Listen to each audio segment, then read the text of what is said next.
Hello.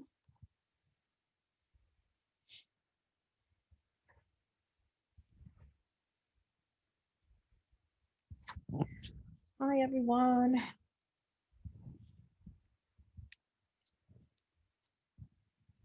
Got a lot going on here. Okay.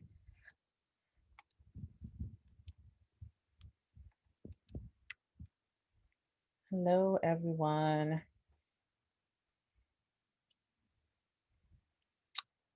Oh, some of my favorite people are on here. Yes, this is fantastic. So we're going to give it a couple minutes to let all of the attendees join. And why don't you let me know where you're joining from in the chat? You don't chat directly to me, chat, make sure you're selecting all panelists and attendees. Shout out your borough, shout out your tropical island, wherever you are. Go ahead and let me know where you are coming from today while we wait for other folks to join us. And we will get started promptly at 1:05. So if you need to grab some tea, coffee, or whatever else after this week, feel free to go ahead and do so now. And we'll get started in a minute. I see. Oh, you know what? I realized that. Well, you all know my name, so it's not a big deal. But I'm logged on as MBBA. Um, I'm excited to see you all today, even though I can't see you. I'm excited to see your faces in terms of your names on the actual list of people. Exciting, exciting, exciting. Let's see what we got. Florida, Brooklyn. Yes, Indiana. I don't know that to be a tropical island. Queens, Westchester. Yes. DC, Virginia. And my heart is going out to everyone in that area and also the whole world. But after this week, hi, Anne. Look at my faves are on here. Okay, so like I said, go ahead and grab anything. I'm going to mute myself for just a second because I need to do some logistic pieces over here with my iPad so I can make sure I see all of your responses when we go into the interactive piece of this. So keep on letting me know where you're from. Hi. I think Conway and I are going to be on Zooms together all weekend. All right. So we've got 3 minutes.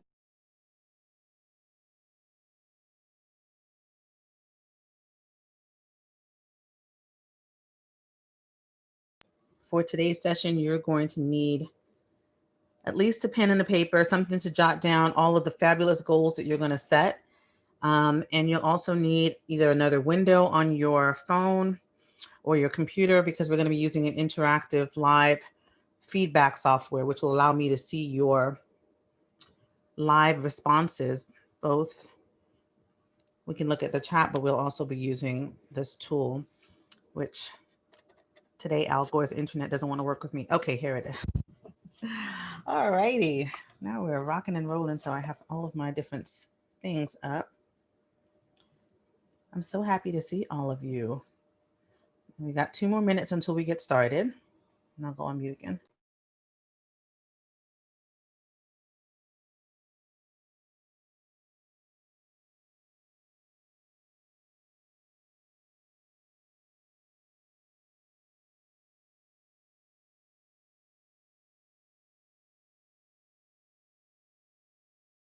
All right, now I'm ready. I've got my tea, got my gadgets, ready to rock and roll. We will start in 1 minute.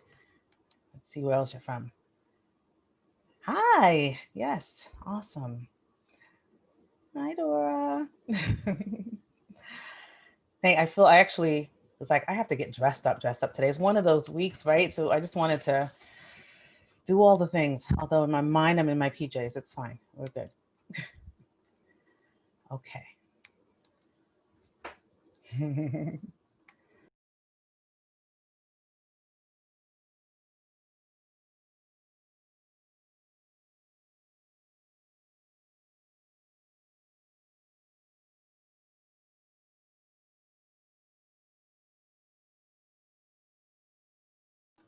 Okay, it looks like we are ready to get started.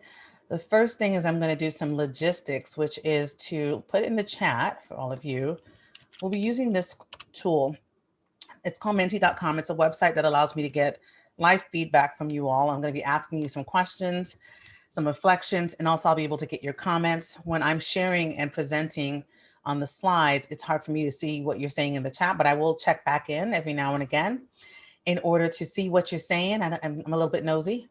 All right, so I'm gonna go to the slides, do some introductions, and then we're gonna get started in this powerful exercise that is goal setting. Just one more check-in. I wanna make sure that you all can hear me well. Do I sound clear? If I do, give me a thumbs up or just a yes or anything like that to let me know that you can hear me clearly. I see some hands raised. Okay, beautiful, perfect. Now we can get started. All right, I'm gonna share the screen.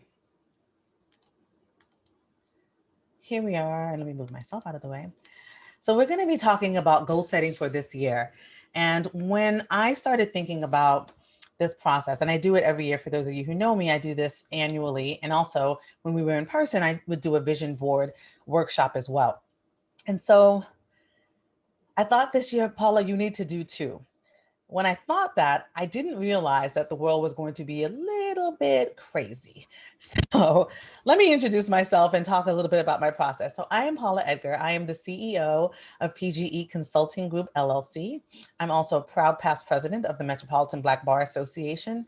And all of the other things you see here are parts of my LinkedIn headline. And we should connect if we're not connected on LinkedIn as well. I am a diversity consultant. I do professional development, trainings and workshops, speaking about branding, speaking about unconscious bias, anti-racism, pretty much everything that is about professional development and inclusion, other than anything math or science I can't do. So that's my elevator pitch. And I love connecting with people. And so the past year for me has been very challenging in that I haven't been able to do what I normally do, which is get energy from all of you by being in the same room. But thankfully, we have the opportunity to be in the same Zoom. So let's go through some logistics and then reflect. So as I mentioned, and I put in the chat, we're going to be using Menti in order to get some of your feedback today. You put that code in, and then you'll see today's date. You'll know you're in the right place. I will be managing the slides for you. You're welcome to use the Q&A on Zoom to ask me any questions. So there's a Q&A tab that's there on the webinar to ask questions, and I'll try to check that as well. But there'll be opportunities for you to do so live using the Menti tool. There's some things that I will share with you. There's other things that I won't, because I know that people will want to ask some things that might be a little bit vulnerable. But please do. I want you all to think of this as a community. Use the chat and attendee options to connect with each other, right? And so I know there's a few of you who are repeating the webinar, which I'm excited about, because you still want to continue this process and ask some more questions. And it really is like a live group coaching for all of us, including myself, because I learn from each of you as well when I do this. So let's get started. I'm going to actually, before I do this, I'm going to stop sharing. This is like running a ship. Okay. So I want to change the slide on Menti so that you can prepare. All right, so there's a question. You'll see that the slides has changed on Menti in order for me to see some of the things that you're expecting and want to know and hear about in today's session. And so you can use that at your leisure. A little English there. And I'm going to go back to the slides. Here we go. Okay. So the first part of this process is really reflecting on 2020. And even saying that out loud is like, whew. I want you to think about these questions. And then I'm going to ask you to, again, take a moment and think about what you want to know from this webinar. And then I'm going to actually ask you some questions in terms of your reflections, and you're going to respond to them live using the Menti tool. So thinking about what were your top 3 accomplishments of 2020? What went well? Everything. I talk to people and they're like, 2020 was terrible. I agree, but there were definitely some silver linings that happened for a lot of folks. And I want us to really think about the good pieces of it. What were your 3 greatest challenges in 2020? What did you learn from those challenges? Think about 1 to 3 or more people who were supportive of you, who really helped you navigate 2020, mentors, friends, family, therapists. Who in your network did not show up for you? You know, thinking about what you expected from this past year, Who have you been investing in that maybe you should not be investing in going forward in the same way because they didn't show up for you? What resources of self-care did you put in place in 2020 to help you navigate the year? What habits or challenges, physically and mentally, do you need to reflect on as you reflect on what you want to change in 2021?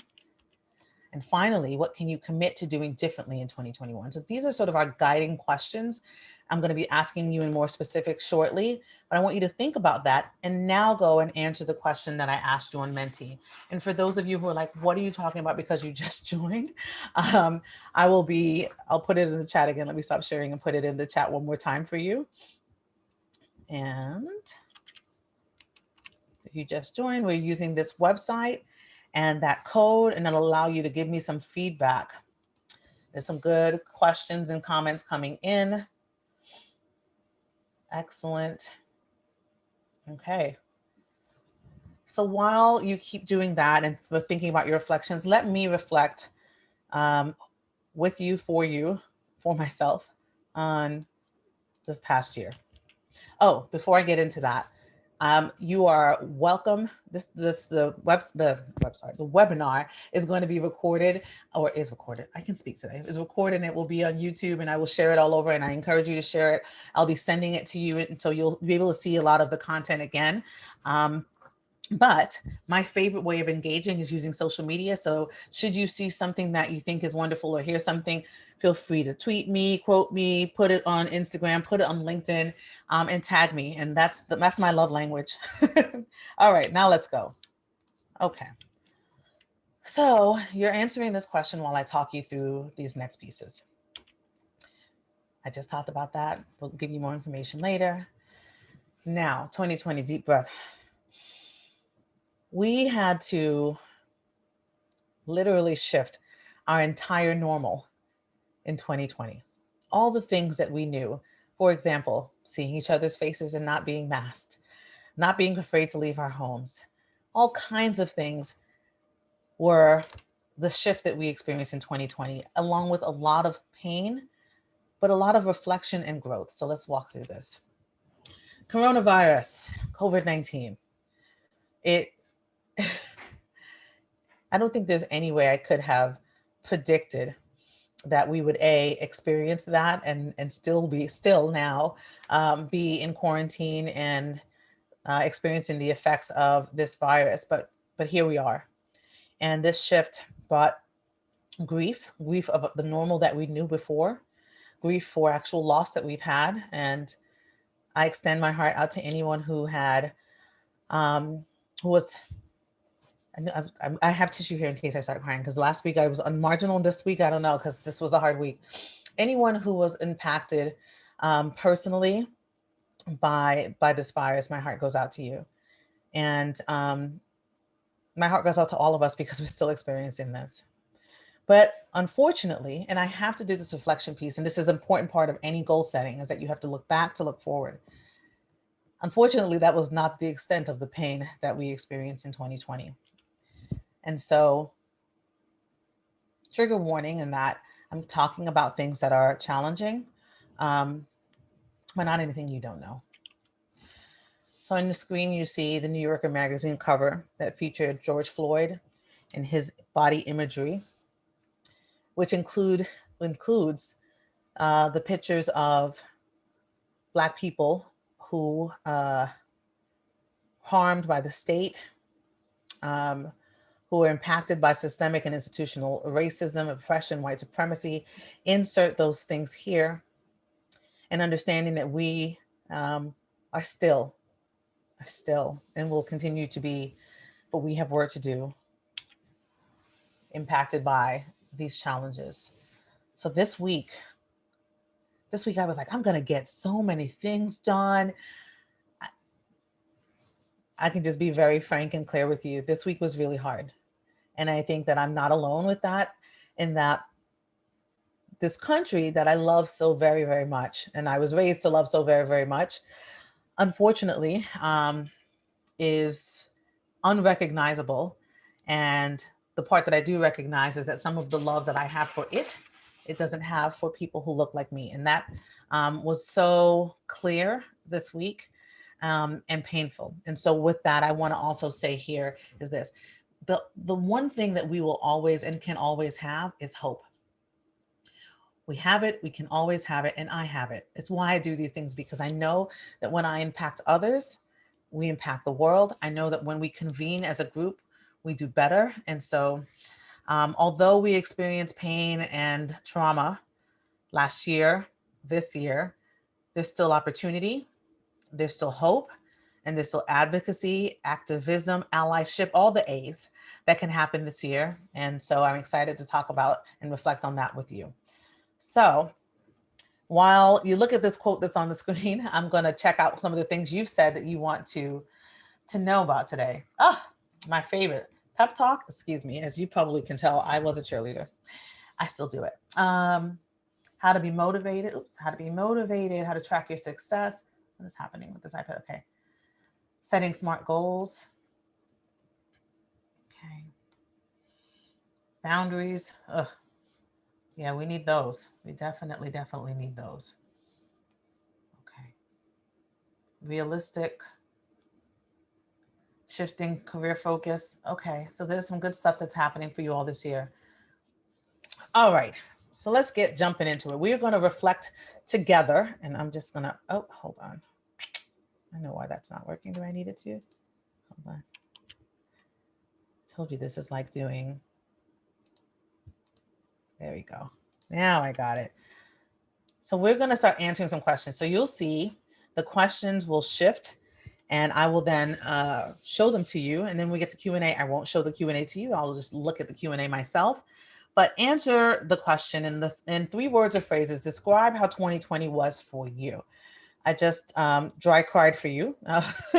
but there were also really great things that happened to me. My business became focused. I got clients in sectors that I hadn't had before. So there were definitely good things. I connected with my family every single day. I love them so much. In 2020, because of the fact that we really couldn't go anywhere, right? So think about this. 3 words or phrases, describe how 2020 was for you. That's your question, and it's in Menti right now. Your slide should have changed. And then I will share with you. We're at 1:18. I'll give you till 1:20 to respond to this. I really want to see what your reflections are. Oh, this is awesome. Okay, great.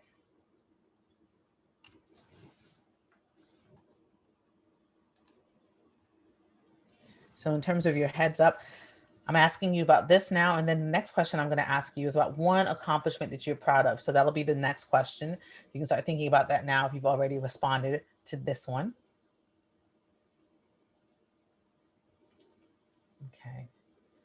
So we have almost 50 people on right now, and I have 11 responses. So I would like you, like this year, you must participate in the opportunity to vote. So engage. I will put the Menti code again in the chat for you in case you came on a little bit later. But participate in this live interaction so that we can get the benefit of each other's knowledge and each other's experiences as well. As I go through resources and conversation today, if there's anything that you think, oh, I did this, feel free to put that in the chat. We want to, again, like I said, share each other's magic with each other. And that's a really helpful part of this. Okay.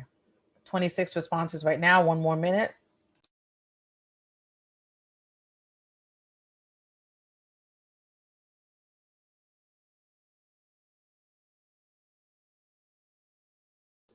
Once we get to 1:20, for those of you on the East Coast, I will share the screen so you can see what your collective word cloud populated in terms of how 2020 was for you. But there's one word on here that I think really, for me, is reflective of my 2020, which is growth, right? It's self-awareness and growth. And let's see what you said. I'm going to share the screen now for you.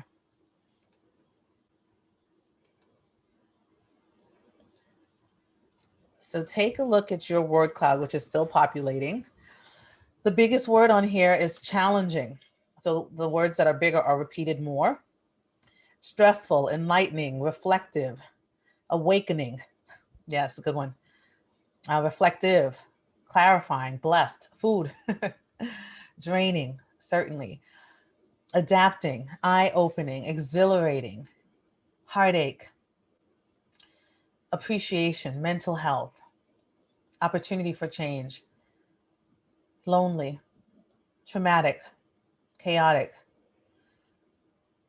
life-changing, eye-opening, clarity, game-changing, difficult, spiritual. So unsettling, you think? Yes. So as we look at this word cloud, right here we are, almost just 50 people, like just a snapshot of folks, and there's some consistency here, right? It was not easy, and life isn't supposed to be easy, but I don't know that we expect 2020, right? Like that was it was doing a lot last year. So that being said, let's move to the next question, which asks you, not in a word cloud, but in phrases, short phrases, think of tweets. I want you to indicate one accomplishment. Feel free to write more than one. We need the update. We need the highlight that you are proud of. What did you do last year? What's something that you accomplished, something that happened to you that you were proud of? You know, we want to reflect on the challenges, but also acknowledge and amplify the things that were wonderful. So take a moment to think about it. Awesome. And actually, I'll stop sharing for a moment and give you some time to think about this, and I'll share it comprehensively. So we're at 122. I'll give you until 124 to let us know what went well. What were some of the good things that happened? What are you proud of? Those of you I know, if I don't see some of the ones that I know about you, I'm going to just say them anyway because I know them. Just kidding. Look at this. All right. Keep going. We got 2 minutes. We really want to hear this. Like, this is our opportunity to kind of whoo before we go whoo one more time.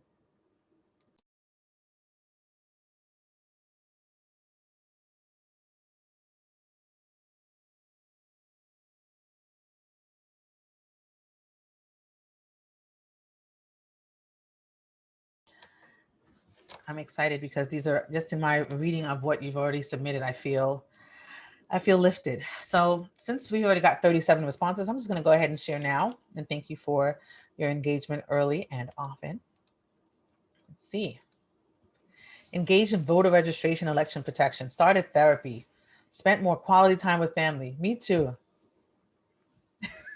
Addition to family, professional growth, started a side business, became more independent at work, got closer with my family, launched and scaled a new product, became a thought leader.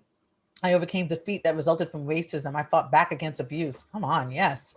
Started a new job and moved to a new city during a pandemic. Wow. I read my Bible more. Opened a business with my husband, storefront. Issuing some big reports during the pandemic. Married my best friend, and congrats for all of these babies and marriages. Spent quality time with family, paid off credit card. Yes. Joined a nonprofit board, promotion, led in crisis, maintained mental health considering my kids are alive despite remote school. Hashtag also. Took on a significant leadership role in my church, obtained a new certification, got closer with my family. I sought the Lord more. I rose even further as a DEI leader in my organization and created some real change. Stepped up leadership game. Kept it together during a very difficult professional time, and my network stepped up for me in remarkable ways. Fantastic. Got divorced, still able to coexist. Wonderful. All family members survived in good health, all able to take the free time to organize. Great. Learned to cook the meals from my childhood cuisine. Started walking 3 times a day. Look, that's fantastic.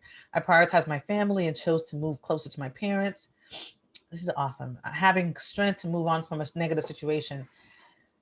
Yep, that resonates.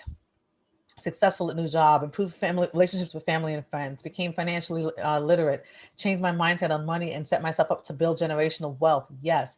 Plan and execute a huge family trip to Europe pre-COVID. Thank goodness you did that, right? Because who knew? Found gratitude and hope instead of remaining in despair.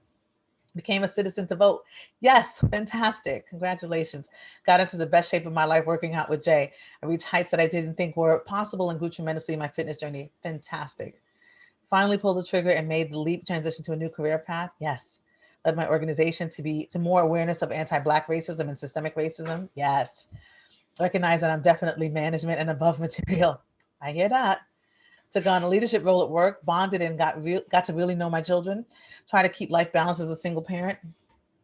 Listen, awesome. Set short-term goals and crushed them. Good, we're going to do that again. Spending more quality time with family, stepped up and became more visible virtually, physically, and verbally. Yes. I was forced to set a daily schedule, which is something I really struggled to do. We're going to talk about some of those strategies that you can utilize as well. Learn to be organized with my time. Sounds small, but I'm proud of myself for gaining the confidence to drive. Small, that's huge. That's huge.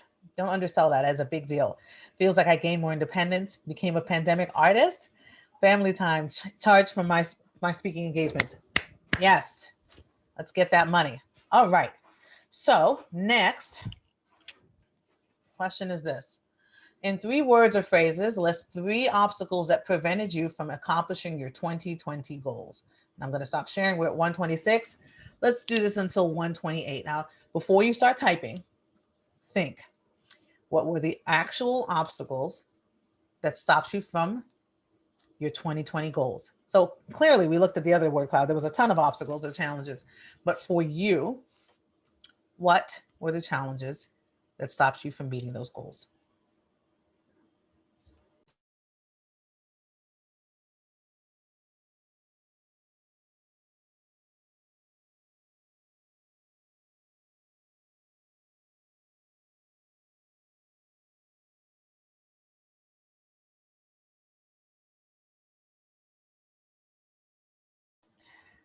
I'm glad I stopped and gave you the reflection point, because I'm hoping that that helps you to be more vulnerable and true to yourself, and then also to us. It's why I use anonymizing tools, because then I can hear all the things that I need to hear so that we can help each other. Yep. Keep going.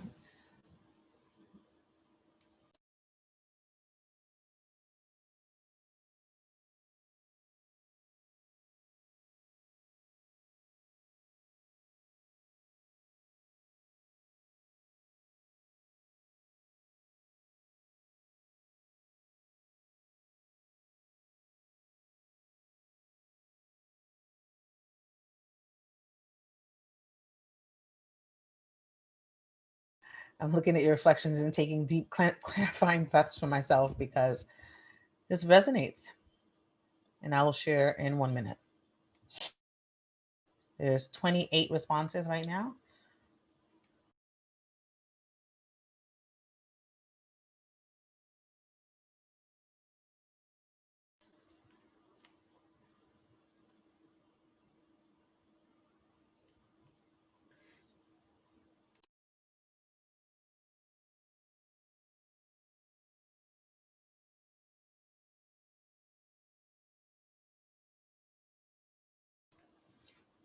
Okay, 30 seconds more. Got 39 responses. All right, I'm gonna go ahead and share now. Take a look. The biggest word for the entire time that you all were populating this word cloud, the one that was repeated the most, was fear, right there, dead set in the middle. Anxiety, depression, feeling stuck, self-doubt, myself, me, comfort, mourning,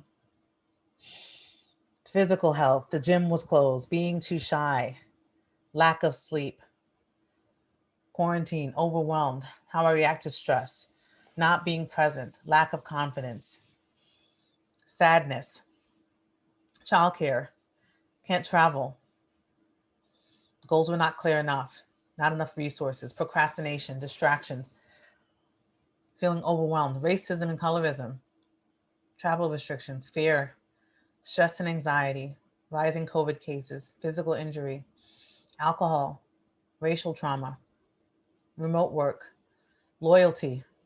Ugh, that one hit home.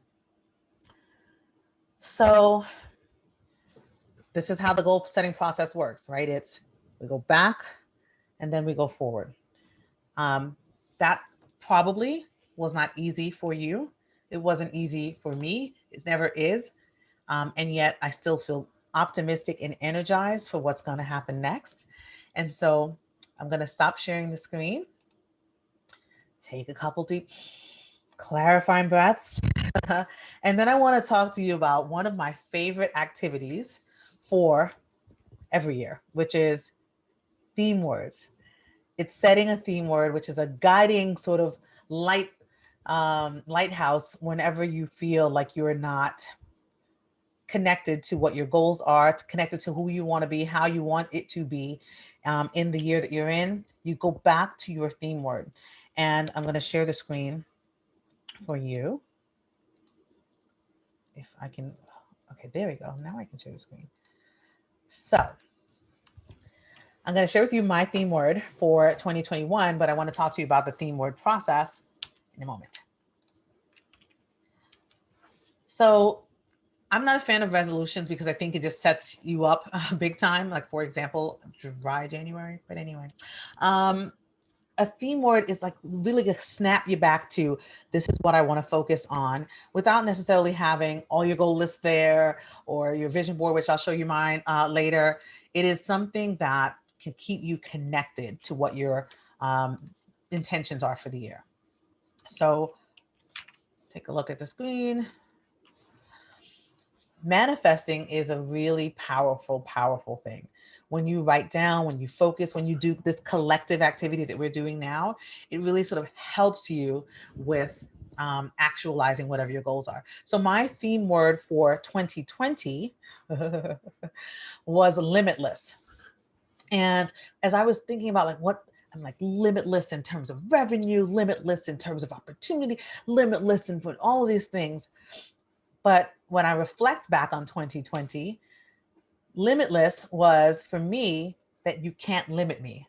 When you try to put walls around me, when you try to make me smaller than I am, it doesn't work.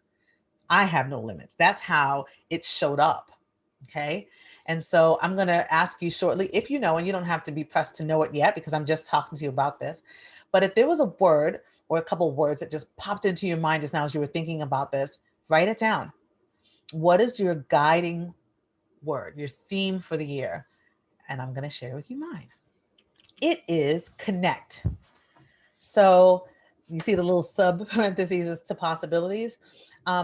Connect is because I literally have not been able to connect in the way that I usually do. And so I want to be really focused and strategic and mindful about connecting this year. But it's not just connecting with other people, it's connecting deeper to myself. It's connecting more to my passion. And like it says, possibilities. I don't know if any of you have ever seen the movie Last Holiday with Queen Latifah, but she has this book called The Possibilities Book. And for some reason, that's always resonated for me, I guess maybe as a coach, because I love the goal setting, I love the visioning of it. But there are so many positive possibilities that we can embark on. And so I'll be connecting with my network. I'll be connecting with people who I have not connected with in a while. I'll be connecting with myself. I'll be connecting with my audience, connecting with my clients, and doing more on social media to connect with the world, right? So I like to put my theme word on my Facebook header. So this is my Facebook header done by my fabulous graphic designer husband. And my headshots that you see there were done by Jay, who was mentioned before in terms of helping us all work out, but he is also a photographer. And so he is with Dos Ojos Photography. And if somebody would just put that in the chat, that would be really appreciated. Dos Ojos Photography, and he does a great job. My dad's a photographer, so I have high standards in terms of photography. And so here we have this. As you see, I have my connect, my sub to possibilities. I have the year, and usually a picture that's of something that I did in the previous year. So what you see in the middle is of me, well, not of me, but of a picture I took in Mexico when I went for a wedding in February into March, the last trip that I took before we went into lockdown. Deep breaths. So now my question for you is, what is your 2020 theme word? So the screen will shift. And thank you for whoever put it in the slide, in the chat. Appreciate you. Okay, there you go. It's 1:35. Let's go just a minute on this one. Oh, no, 1:37. I want to see your theme word. And because some of you are already doing this, your theme phrase, but it can't be like a paragraph, right? It's got to be short and sweet, like how I have connect to possibilities. It doesn't have to be one word, although I find that one word tends to do a big punch. It could be like where the money reside. Just kidding. Or maybe not. Yes, these are awesome. Keep going. I'll give you another minute or so, and then I'll share with you. And then we'll get into some of the other pieces of this that I so much enjoy hearing from you.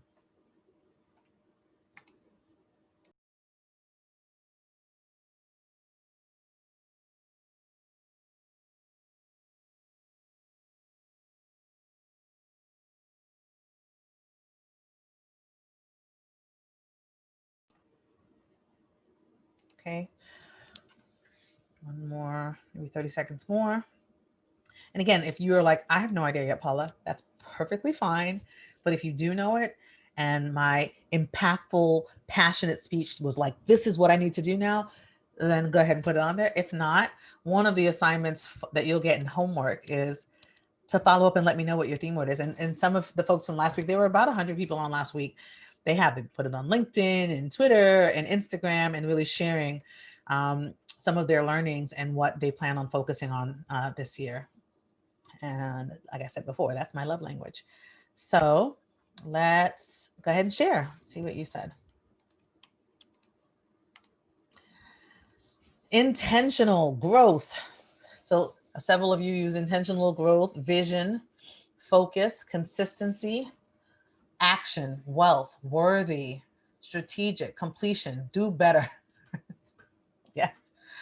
Engage, impact, one of my favorite words, period.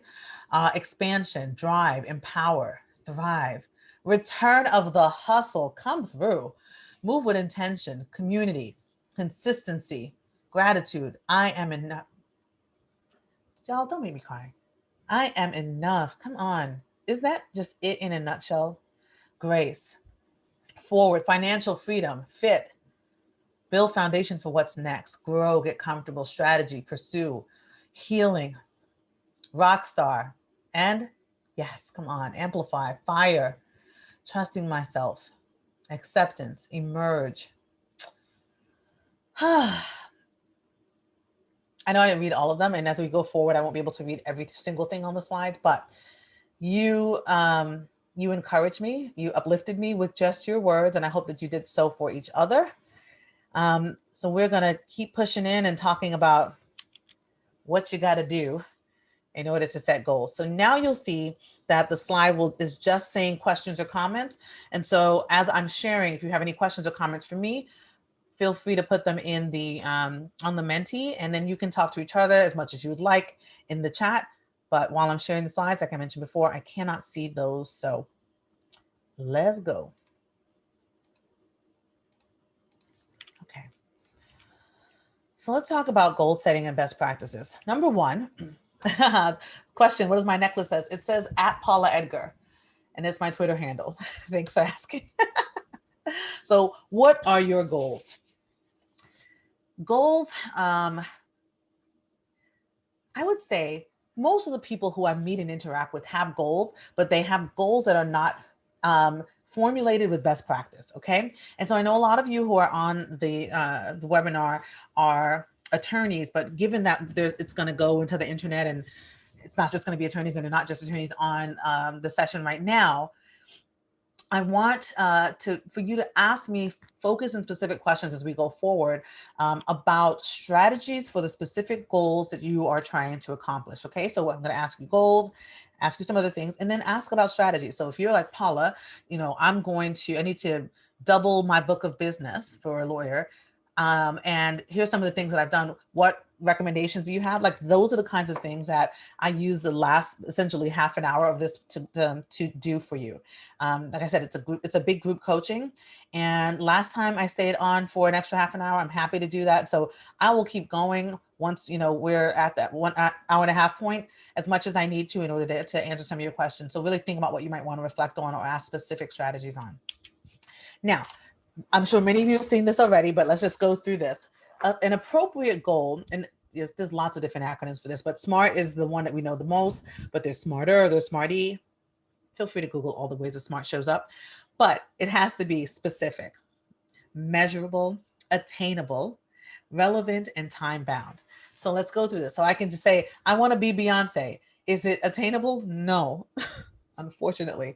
I want to be rich. Is it attainable? Yes. Is it specific? No. What does rich mean for me? Is it measurable? How much richer? By when? Right? So that's the kind of thing. I'd like to be fit. Be fit how? I would love to be off of any medications that I have to take. I want to be able to fit into that outfit that I have by June, right? So you have to make sure that your goals have that, what it is it possible? Is it measurable? Is it relevant? I mean, it's relevant because it's yours, but there's some folks that, well, anyway, I'll move on from that. And then time bound. By when? By when? I'll give you one of mine. I want to make $1 million this year by December. Is it attainable? Absolutely. Is it specific? Yep. Dollar amount, date, measurable. Yeah, my bank account will do that for me. Attainable. Listen, go for broke because I don't want to be. I want to go where the money resides. Let's do it. Okay. So you are going to, as your homework, and I'll be sending you all follow-up emails. For those of you who did not register directly through the link, I think you had to, you will have to make sure you give me your email because there's follow-up items that I'm going to send you. And it will have resources, things that I'm referring to, some a handout that can help you with this process. But you're going to write these things down. Not right now, you don't have to do that right now, but I'm going to ask you to provide me some of this feedback on some goals that you have in the mentee so we can all share them together. So 3 to 5 goals for 2021, 2 stretch goals, right? So I just told you my stretch goal. My stretch goal is that $1 million, but I'm going to get it. And then let's go. So I want to make partner by December 2021. I want to earn enough money to blank. I want to join a nonprofit board. I can make it even more specific. I want to join a nonprofit board that does X. By when? I want to meet 12 more potential clients in the next 3 months.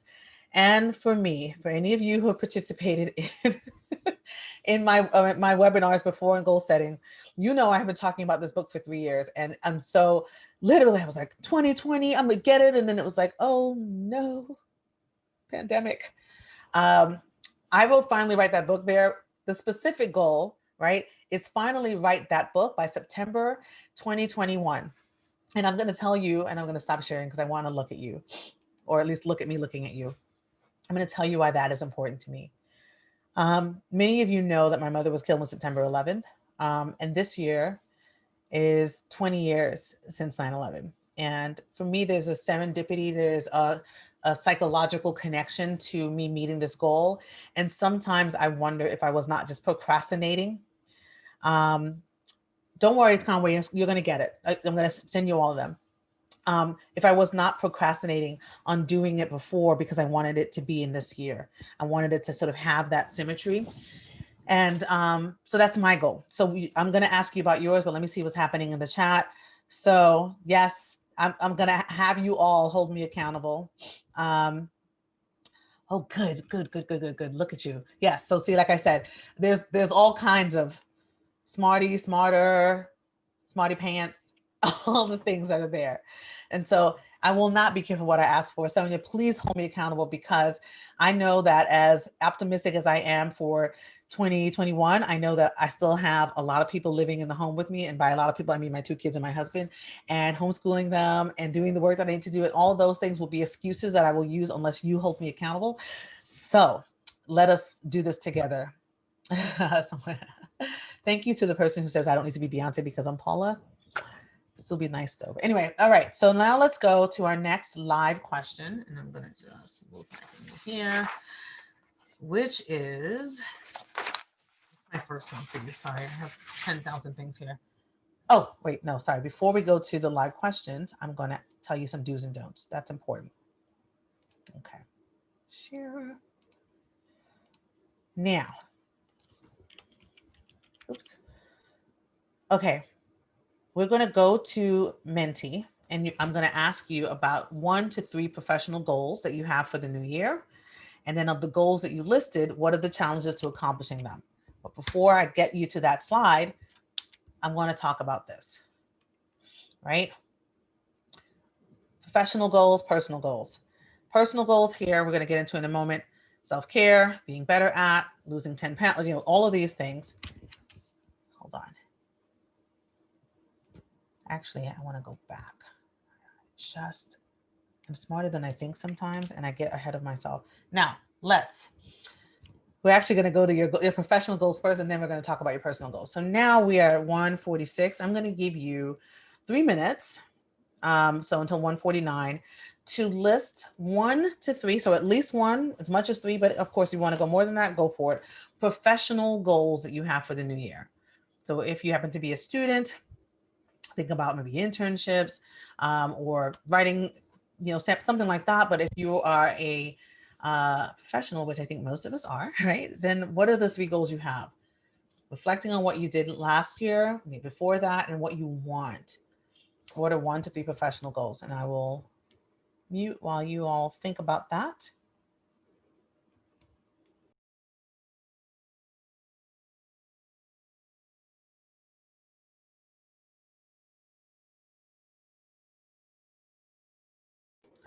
Remember, they have to be time bound.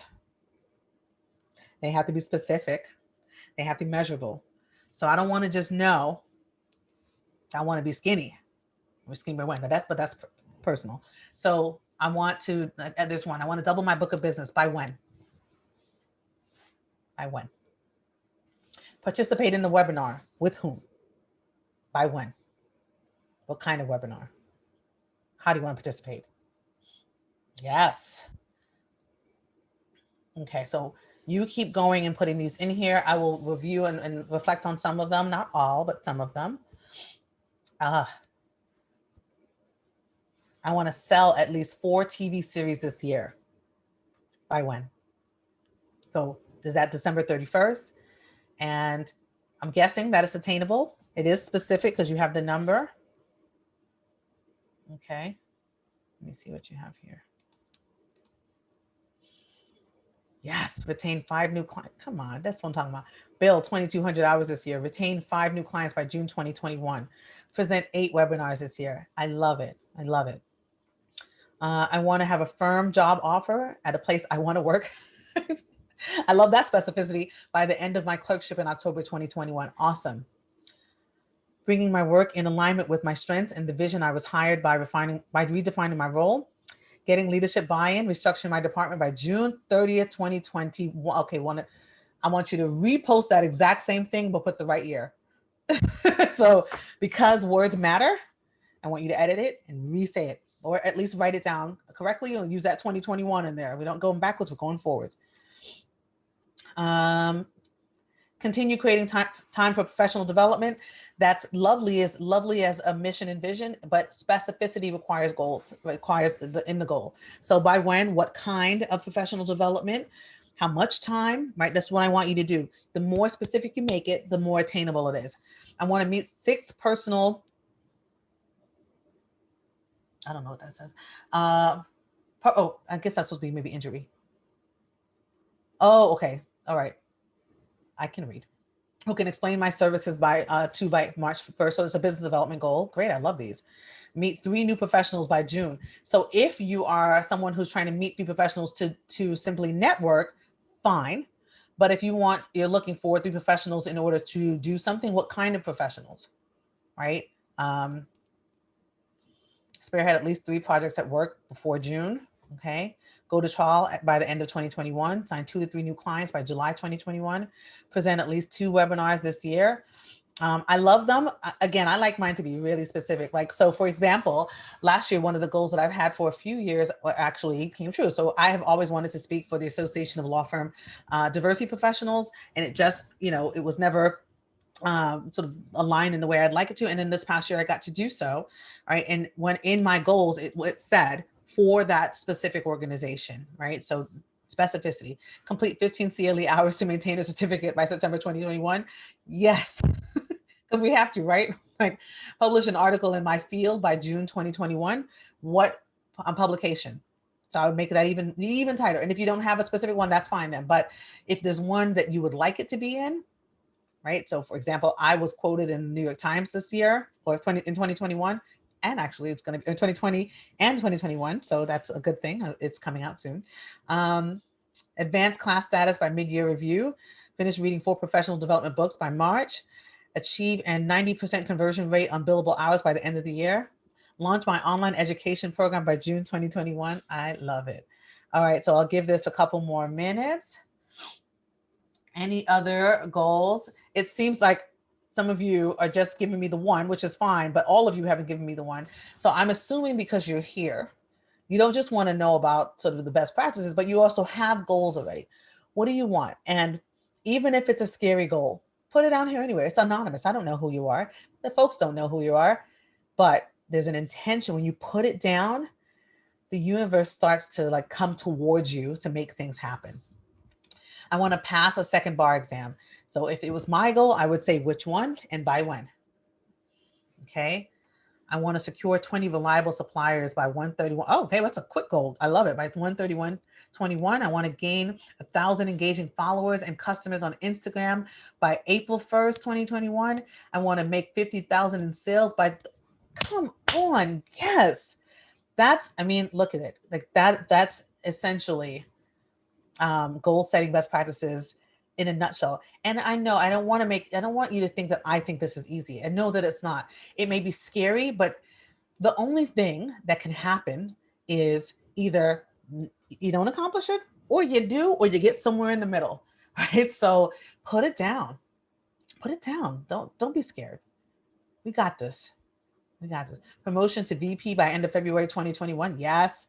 Then get a higher level position at a company that pays more by October 2021. $1 million by October 2021. Obtain paid corporate board seat by by December 3rd. I love it.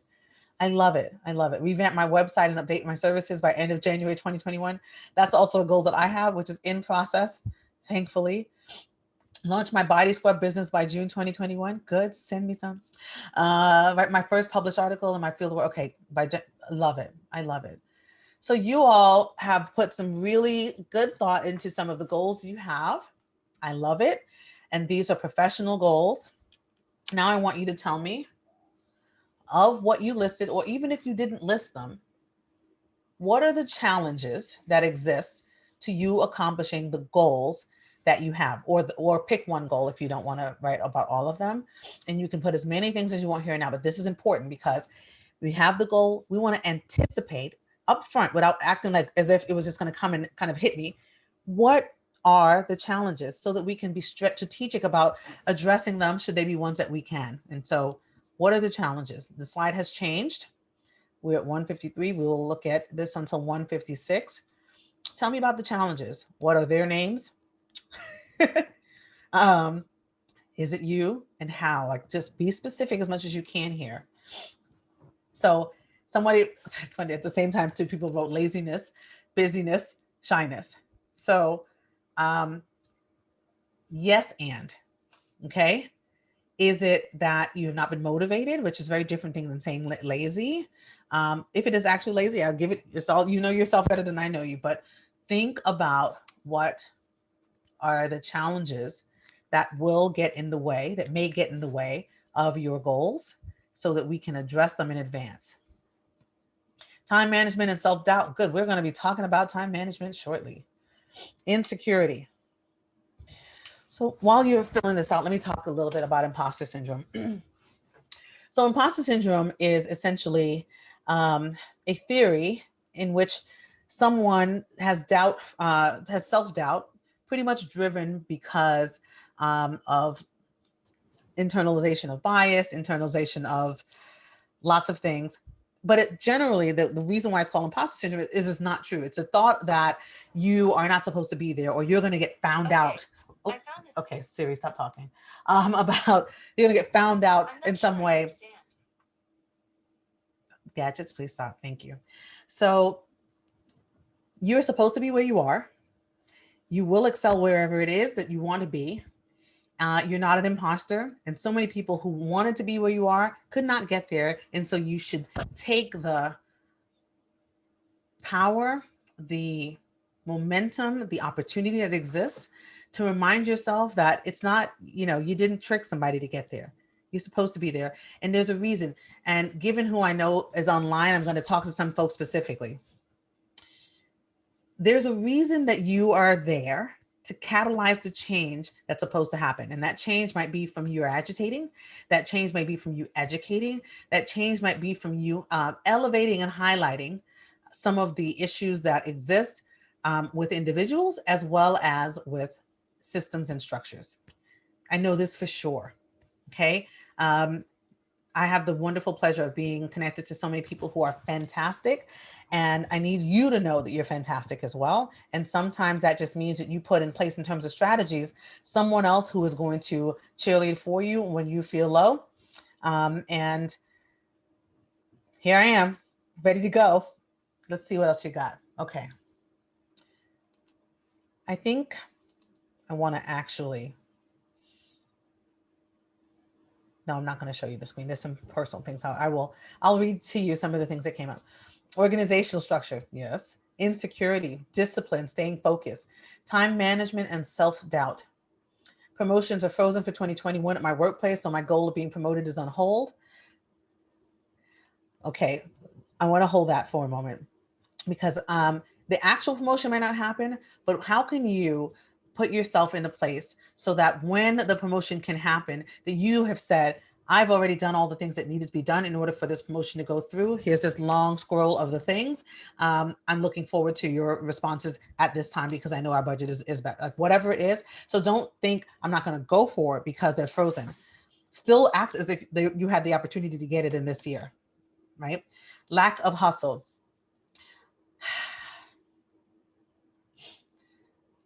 I need us all to remember that we are magic. And even if I don't know you, I know that you're magic. I always reflect on the fact that it takes a literal miracle to bring someone into this world. Literally, a miracle. In that the odds, right, the magic that has to happen in the act literally is magical. And then all of the different processes that are challenges and barriers for you to get to right here, to have the opportunity to sit and listen to me and listen to each other. You don't have lack of hustle. You have opportunity. You can do this. And if it just takes us reminding you, remember, you got this. You do. Put things in place so that when you feel as if you have a lack of hustle, you know how to respond to it immediately. It is like, I'll bring Beyonce up again. I talk about her pretty much every day. It is similar to Beyonce herself saying that she has imposter syndrome and sometimes needs to do something in order to activate her own hustle. So she uses Sasha Fierce to go on stage, right? Well, who do you need to do? What do you need to, well, not who you need to do. What do you need to do? And who do you need to be, right? Balancing with family commitments. Yes. Oh, avoidance and procrastination, dedicating the time needed. Right. So what is important will be prioritized. So often though, what we will do is deprioritize ourselves in order to prioritize other people. I had a call with a client the other day, and this client was essentially talking about how he had gotten a call. It was late at night in order to do something that he had to do for work, and that he felt resentment that he had answered the phone, and he was really upset. And what I said was, do you love yourself the way that you love them? Because again, you are literally saying, I am going to prioritize them over me. And I think that's unacceptable. You are the most important. All the things that can be in the world happen when you are activated, right? Avoidance, procrastination. Yeah, we'll talk about some of the ways to strategize around that. Stretch too thin at work. Existing vision of what my role is. Wading through existing muck and back channeling. Having to say no to a bunch of responsibilities, setting boundaries. Boundaries is going immediately on my vision board, which is still in process. I thought I was going to do it this week, and then the world happened, or finish it this week, I should say. Costs. Okay, well, so that's definitely a challenge. So that means we're looking at opportunities. Have you looked internally to see if if you are working currently, if there are resources that can you use educationally? Are there scholarships? All right, let's get into that hustle mode. Self-doubt. We're going to figure this out. Learning disorder. So, right. So we have the assessment, right? And then what? What do we do in order to manage? There's so many different strategies. Should you get resources that you need in order to address those things? Confidence. I think I'm going to just do a webinar itself on confidence because I hear this so much. Maybe it'll be on self-doubt, imposter syndrome, and engaging confidence. Somebody hold me accountable to that. I think that it needs to happen. Let's see, depression. So yes, so engaging, again, resources to help you navigate some of these processes. Even if you're uninsured and unable to engage with someone at this point in order to help manage that, the benefit, I would say, of COVID being in existence, that there are a lot of free resources that are available in order to help and support some of the mental health resources that we need. And same answer for the person who just wrote stuck in unprocessed grief. Grief doesn't have a timeline and doesn't have a shape, right? Grief can hit you without you anticipating it. And that's why it can be so challenging in navigating it.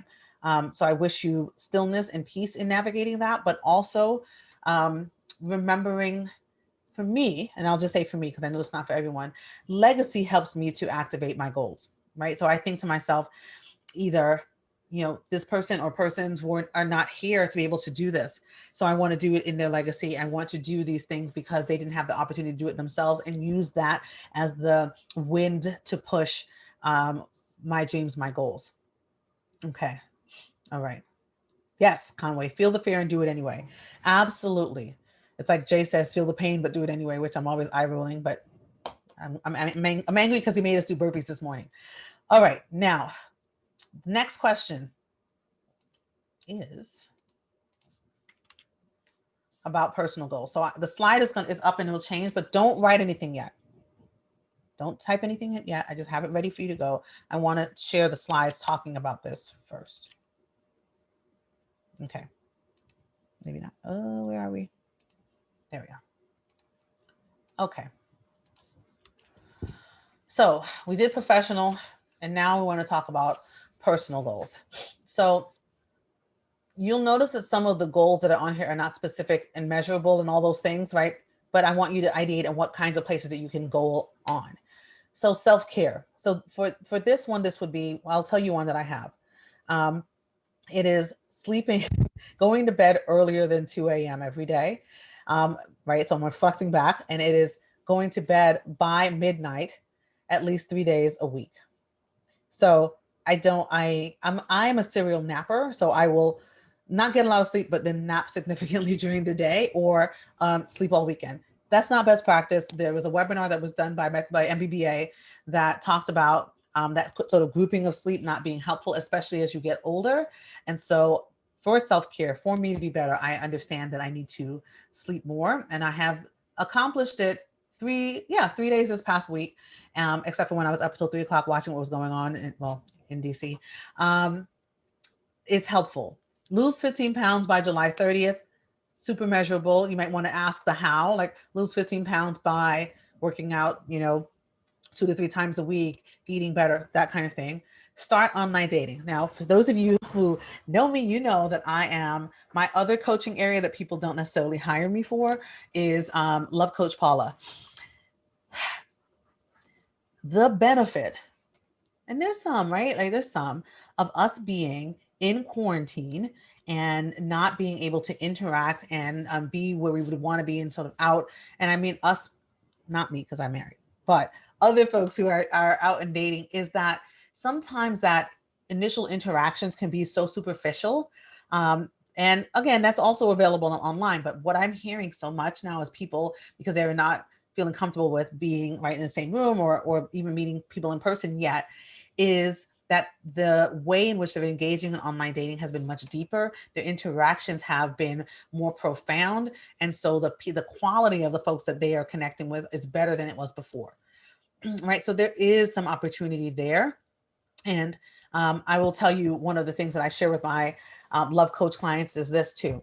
If you have a vision, so for example, let's say your vision is, I want to have a steady boyfriend by December of 2021. If you don't currently have a boyfriend, right? It would be like, I want to have a steady boyfriend who is 6'2", who works out daily, who looks like Idris Elba, who has, you know, $1 million in the book of business, as specific as you need it to be.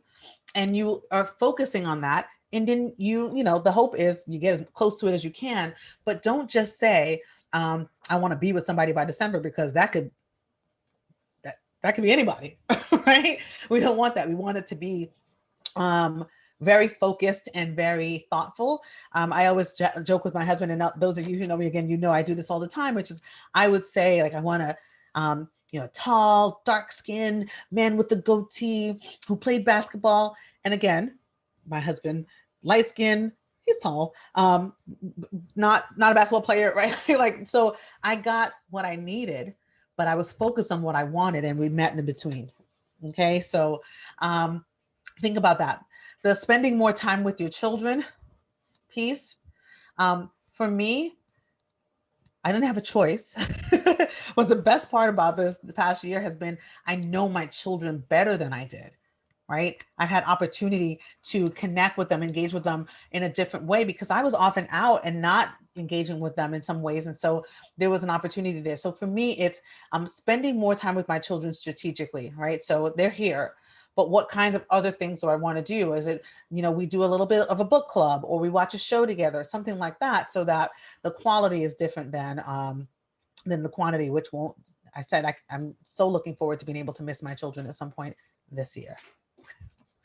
All right, so we're going to go into your personal goals. If you haven't started already, the slide has changed, asking you for 1 to 3 personal goals you have for the new year. Go now. We're at 2:07. We'll do that till about 2:10, 2:11.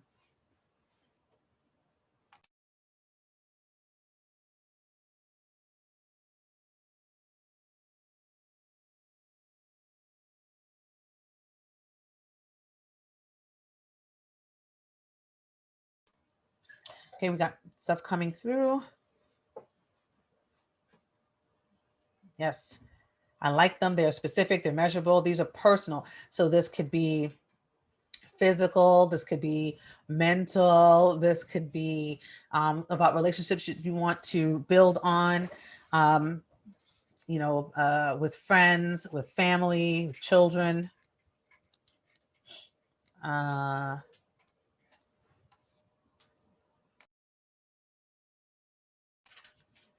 Speaking of children, mine is in the background asking me for money.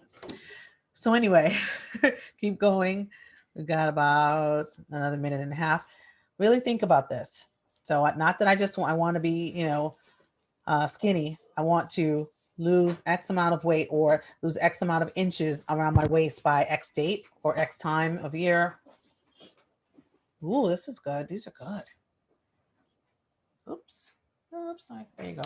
And not just, I mean, obviously you can put as many goals as you want, but think about, you know, this could be, I want to have date night with my spouse, you know, twice a month, because we haven't done that. And I say that because I've, you know, obviously, again, been in the home for a full year with my husband, and it's a lot of time together, but it's not date night. So it's the focus then would be like just for us and our relationship, not just the living of it, but the, you know, growing and supporting the relationship.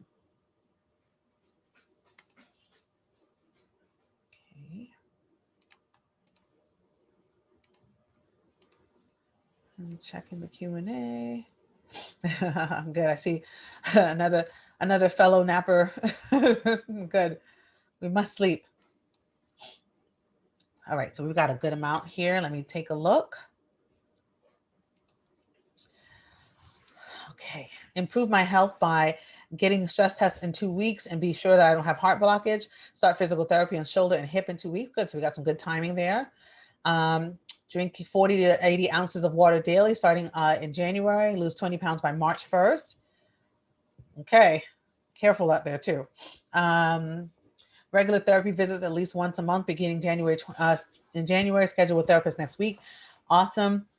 My therapist, who I meet with weekly, has saved lives and continues to save lives because she keeps me calm. Lose 30 pounds by November by working out 3 to 4 times a week and eating low carb diet prescribed by my dietitian. Yes. I don't have an activity that I do with my oldest kid that we both enjoy. So this year, going to keep trying to find things, especially if she's a tween. The struggle is real. I empathize, but good. And I would just make that, why don't you make that by the summertime, right? So rather than this year, find at least 2 activities that we can do together that we both enjoy by June. Run a 5K in 30 minutes by June 30th, 2021. Okay, yes. Organize my clothes closets and dresser drawers and donate clothes that don't fit by January 30th. Perfect. And in fact, when we get rid of the things that is quoted surround us that are not serving us anymore, it makes space in the universe for us to achieve our goals. And so, yes, I love that. I had somebody before the pandemic, before we couldn't be in the same spaces with each other, who came in at the end of 2019 and went through our whole house, every room. Do you love it? Marie Kondo, do you not love it? Does it love you back? All of those things. And yeah, got rid of a ton of things. We donated, I have the amount of dresses that I had. For those of you who know me, know that I love a dress. I love a new dress and I love an outfit of the day. I ended up having almost 600 dresses and have that in terms of my donations. Don't judge me. Let's see, that's my goal weight by 331 and maintain within 1 to 3 pounds. Great. Pay off half of my student loan debt by December 2021. Apply for a mortgage and become a homeowner by July 2021. Have a steady boyfriend by December 2020. Yes, good. Let me see. Organize my home by the end of February. So somebody wrote read, write. So I want it to be read. How many books are you trying to read by when? And in fact, I went into my Kindle app today and Kindle has a little space on there. I should have screenshotted it for you, where it says, how many books do you want to read this year? And you actually type it in and it says, and it counts it down, which I think is awesome. Help me with the goal setting. Have an addition built on our house by September 1st, 2021. Great. Make sure there's space for me to visit. I want to read more for enjoyment by finishing at least 1 book per quarter. That's exactly that. Okay, let me see what else. Better self-care by carving out 2 days per month to do something for me. Implement monthly date night. Lose 7 pounds by the end of Q1. That's what I'm talking about. Excellent. Okay, so now that you've done, oh, here's one. Sorry, create my first vision board by January 31st, 2021. Great. I'll be talking about resources and also sending you resources in order to help you with that process as well. So now go to what are the challenges to accomplishing them. And I'll just give you a minute and a half for that. And then I'm going to go back to the slides and talk about some more best practices. So you said you want to do whatever it was personally. What are the challenges? For those of you who are dating, clearly one of the challenges is COVID, right? What else? What else? What are the challenges?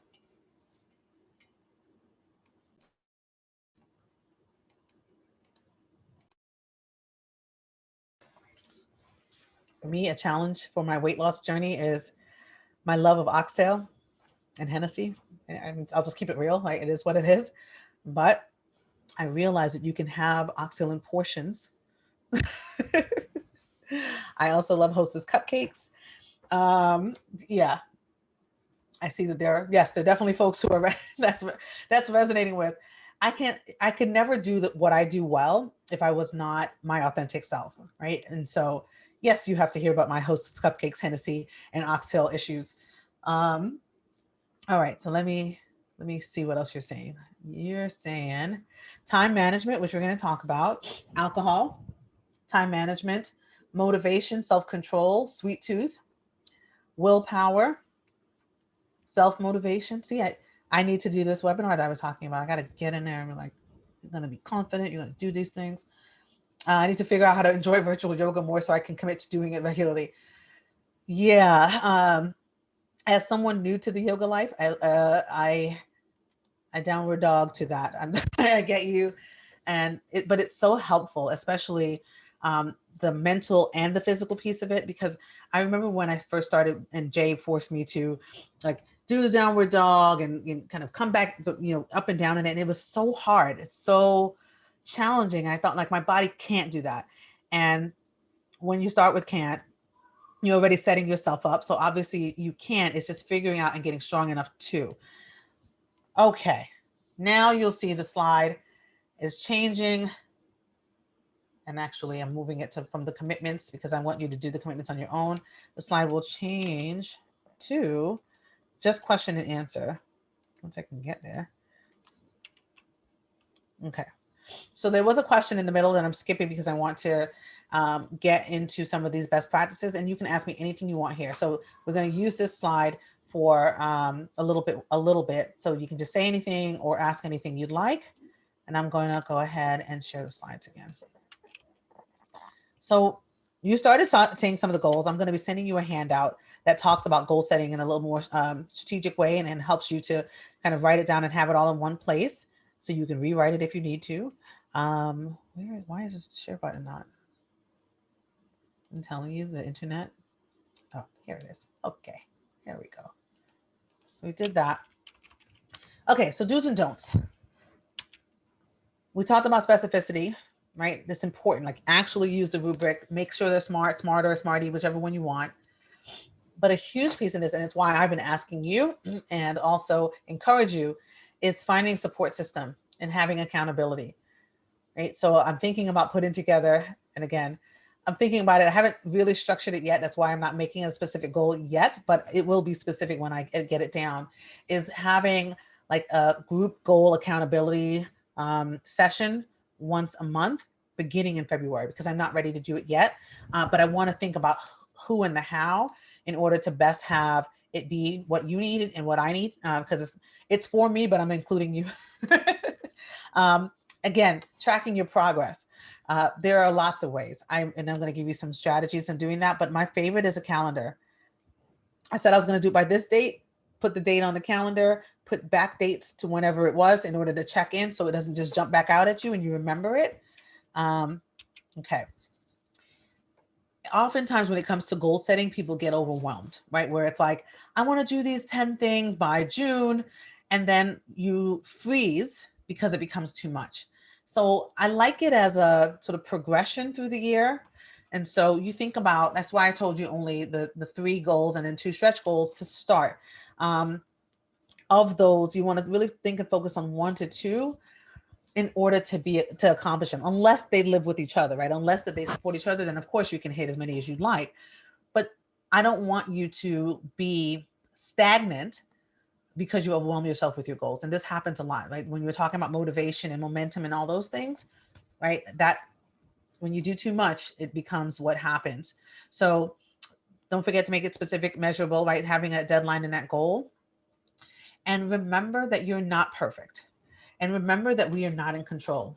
Let me just give you my $175 worth of therapy session real quick. My therapist says growth begins where comfort ends. Growth begins where comfort ends. Tweet that, right? Essentially, we are growing. I have been so uncomfortable in the past year. I'm still uncomfortable, right? So we are growing. But in growth, there are setbacks, right? There are things that we have to reflect on in order to then go forward and do better. And so if you have a setback, take a moment, reflect, and do it again. Start all over again. Okay? As long as you're here, you can win. Speaking of wins, you have to celebrate them. So I love, let's lose 15 pounds by June or whatever it is. But that doesn't mean that when, something starts to fit a little looser, your quarantine sweatpants start to fit a little looser, that you don't celebrate that. It's not celebrate once you get it. It's celebrate along the way and also once you get it. It's important. It helps build the momentum. It helps you to feel accountable to yourself and know that you can shift. I was sharing with a friend that I did an exercise last week where it said that you had to sit. It was like a guided meditation. You had to sit and reflect on where you were at the beginning of the previous year. And I was like, I don't want to, because I was with other people. And then it was, how have you grown and shifted in that year? And I have grown, developed exponentially. Okay. So, and I know that you have to. Just the fact that we've made it means that we've grown in our resilience. right? So there's a win, regardless of if it was the shape that you wanted it to be. Know that it was impactful. Know that there's only opportunity and hope, right? And so, all right, I don't want to cry. All right, let's talk about some tools and resources. What you can do right now is, as I'm going through the tools and resources and you're reflecting on the process that you've just gone through, feel free to ask me any specific questions. Like I mentioned before, I will stay on as long as you need me to answer some of your questions. And that's my favorite part of this. But let's talk about some tools. So I talked about goal setting, strategies in terms of doing this. You want to use a calendar, check in, depending on what it is, weekly, monthly, quarterly, so that it doesn't kind of jump out at you. You remember, and it's consistently something that you're focused on. Oh, somebody asked me a question. Hold on one second. Let me see what that is. Okay. Yep. Got it. Okay. Yes. So for the person who just asked me the question, the answer is, let me just frame this. The answer is yes. And I don't want to give you the specific question, but I will answer it and amplify it so that you can understand the nature of the question, which was, have I realized that, oh,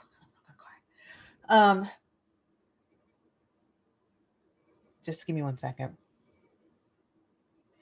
Essentially the question was, it was a comment in a question about that, realizing people who you thought were going to show up for you and didn't show up for you, that sometimes is a blessing. And the answer is yes, that is, but it still doesn't mean that it doesn't hurt, right? And so I definitely had a personal experience last year in terms of folks not showing up in the way that I thought that they would, and that hurt. So the answer is yes, but it is clarifying. All right, let's get back to these tools before I blubber all over the place. All right, so managing time. Many of you talked about time management as some of the challenges that you have. So again, literally knowing the time you have to be accountable to, so using your calendar. Getting more sleep counteracts, and also with the waking up early. If I get up an hour before everyone else in this home, I am so productive, not only just in working out, but also in having space and time and silence to just ideate, just think about what I might want to do and how I might want to do it. So use that opportunity to get up early, even if it starts at 20 minutes, get up earlier and then say, let me think about how I can use this time in order to benefit myself. And then there's a Pomodoro method. So for those of you who don't know, haven't heard of it before, again, like I said, in the resources, there's going to be a couple links that you'll get. But essentially, the Pomodoro method is a time management methodology that allows you to chunk work that you do into time frames. So it's 25 minutes of working on one thing, only one specific thing for 25 minutes, where you turn off your phone, anything that's going to buzz or jump or bother you, and only focus on that task for 25 minutes. Okay. Then you get a break, and depending on who you are, you can break for 10 minutes or 15 minutes, where you can check email, you can, get a snack, you can go to the restroom. But for those 25 minutes, all you're doing is focusing on one task. And so because we are egocentric folks, we think that we are able to multitask effectively. But what I can tell you, and what the science tells you, is that essentially, if you are multitasking, you're not doing both things well. Right? So this is an ability for you to do one thing well and be strategic about it, and then get to the next thing. And so the next, then it's 25, then 15 or 10, depending what you do, and then another 25. And I actually use a kitchen timer in order to do so. I don't use a timer on my phone, because then I'm looking at my phone. Right? So I don't want to look at my phone, because then I'll be distracted. So use Pomodoro. It is really, really effective, especially if you have to write or you've been procrastinating. 25 minutes is enough, that it's like long enough to get stuff done, but short enough that you don't feel like you are hurting yourself in order to get it done. There are those of you, not myself, but those of you who like to write things down to track progress, please do so. But you can also journal online. All right, use a Google Doc. There's lots of ways to do so, but that helps you to be accountable and also to focus on those things as well. And then there are actually apps and time management and project management tools that you can use. Asana, Trello. I use Monday. I use Monday for work and for family to-do lists and my own personal to-do lists and project management. And there's one we use with the MBBA, which is Jira or Jira, however you say it. Don't think, oh, well, I'm not doing project management. Everything is you are your own project, right? So if you want to say, these are the things I want to do when it comes to my professional development. These are the things what I want to do when it comes to my health. You can use these tools to help do that. Time, etc. So I use a virtual admin in order to support my work, both personal and professional. And I use this company called Time, etc., which I will be sending you my referral link to in the follow-up. So click on that, not anything else, in order for us to both get free time. But it has been profound in that I can say, hey, can you check what it takes? And I did this to get a replacement social security card for my daughter. She then sent me a bullet point, do this, do this, do this, and the form to fill out, right? Personally, I want to write an article about insert topic here. What I'm going to do is use this other resource that I have here. It's called Otter. In order for transcription, what I'll do is I'll speak into this tool. It transcribes. I send it back to my admin, and then she levels it out, bullet points it, and makes it into an article or a presentation or whatever it is that I need, right? So I am outsourcing some of the things that challenge me and some of the things that I procrastinate on by using the ways that it makes me feel better. And the time, or the cost, I should say, is minuscule compared to what it costs me mentally to not get these things done. So I'm just checking. I want to just see about questions. Hold on one second. Okay. Remember, as we're going towards, okay, good. You're talking about Pomodoro. Perfect. Awesome. Use the mentee slide at any point that you would like to right now for any questions or comments that you have, any strategies, any reflections that you'd want for me to see while I'm sharing. I can't see these slides or the screen. Okay. So podcast. Many of you are like, oh, I want to get better at this thing. I love resources, and I'm going to talk about these two together, to do sort of not active learning, but active learning, which if you're sitting around and kind of going through papers or doing the laundry, how are you maximizing that time? So I like to listen to podcasts. I love LinkedIn Learning, Udemy. I just did one the other day that was about Gmail productivity, where it showed me how to organize my Gmail. Helped me. You could go to the University of YouTube, where you can learn how to do an excellent cat eye, or how to fight racism, right? There's literally content for everything all over the internet. And so you don't have to be in a program to learn. You don't have to be in a program to focus on your professional development. Okay, so here's some resources. Again, I'll be sending all of these in the list. I want to make it as easy as you can on you. So again, when it comes to personal, I love my Fitbit. I want to know how many steps I've taken. I want it to remind me that I haven't gotten up from this chair, right? Weight loss apps, you can spreadsheet, whatever you need to do in order to track your progress.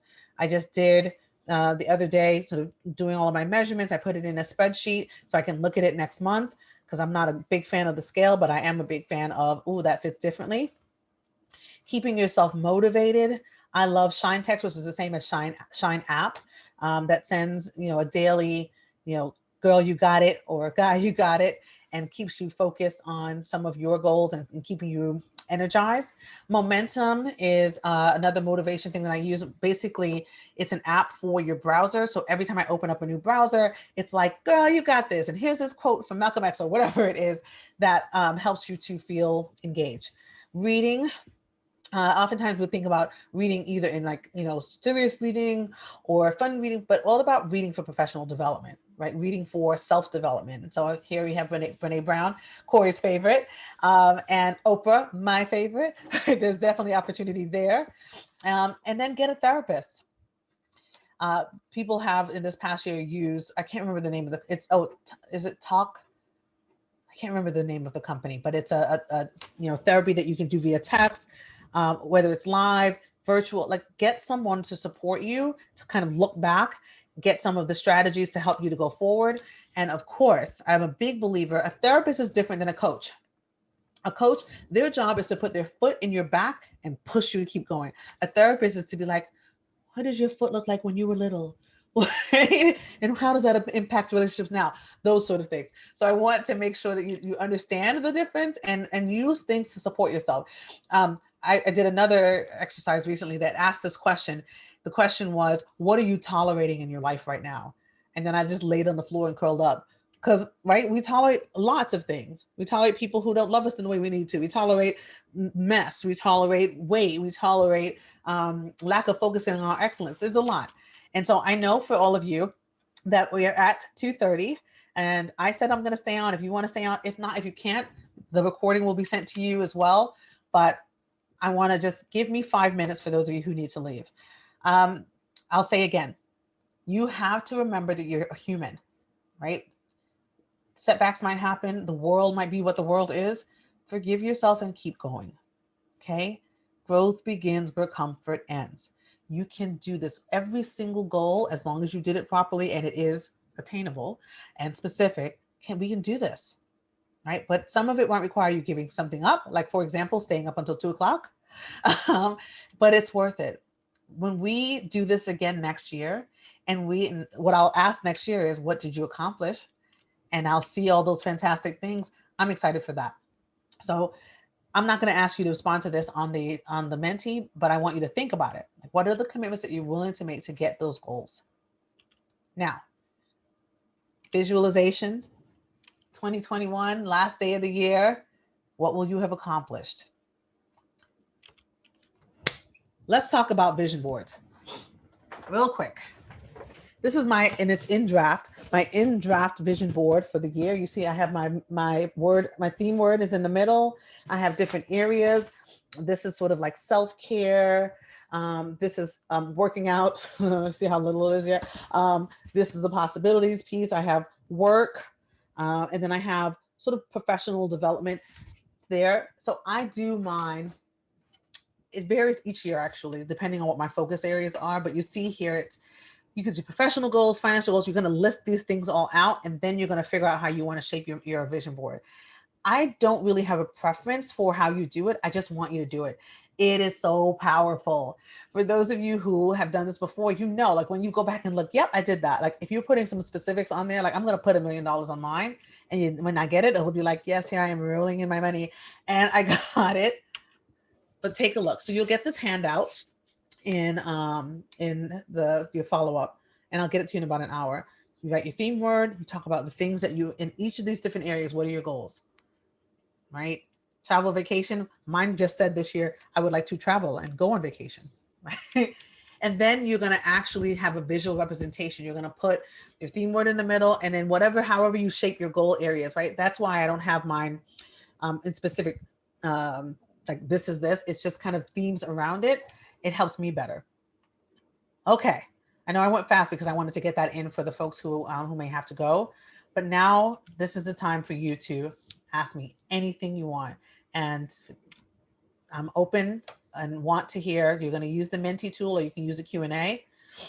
Will there be a follow-up session for this to check in at the end of Q1? No. I'm just kidding. I don't know. So that's what I'm saying. I'm thinking about doing, like I said, a monthly goal accountability group, which might take the shape of me just saying, here's a link and you just join me and I'll talk to you at that point.